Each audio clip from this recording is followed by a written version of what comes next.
The actor, 83, has shared the first details of the reboot of Fawlty Towers on GB News and insisted he would never return to the BBC. John Cleese told Dan Wootton, he was lucky to work with the broadcaster in the past but is now looking for a new home for the sequel. He explained, "I'm not doing it with the BBC because I won't get the freedom. I was terribly lucky before, because I was working for the BBC in the late 60s, 70s, and the beginning of the 80s.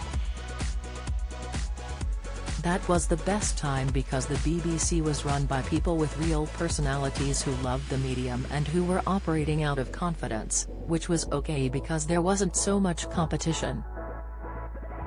Then John Burt came in and said if the BBC didn't match the viewing figures that the commercial channels were getting, they'd get their license revoked.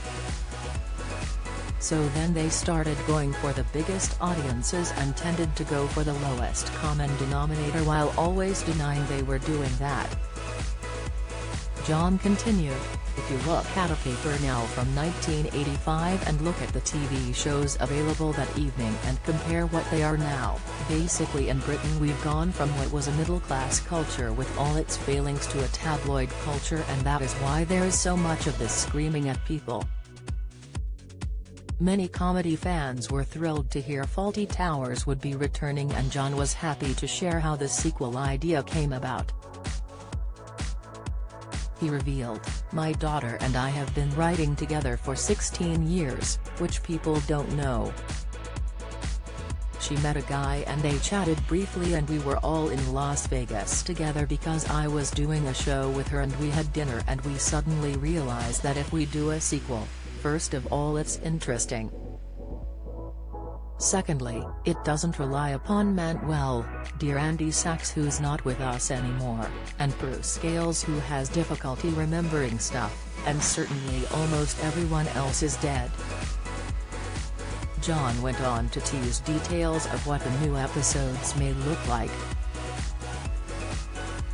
The Basil Fawlty star commented, "When I look at old clips now, all these wonderful English character actors aren't with us anymore. So suddenly we thought that if the only continuing character is Basil, then we can come up with something surprising. Then we thought, where? Not in a small English town, but somewhere more fun and much more different, say a Caribbean island or something like that with a small bijou hotel with a few rich people coming to stay." Before Fawlty Towers returns to TV though, John will be back on screens for his new GB News show. He will be fronting Dinosaur Hour, which is very excited about. "I've been working with a couple of guys on it," John detailed. "And the whole idea of being able to create a show from scratch without anyone looking over our shoulders is extraordinary. I mean, you wouldn't get an offer like this anywhere else on the planet. It's extraordinary. And I'm really looking forward to it because I think that there are so many clichés in ordinary television, so it would be nice just to try and avoid those."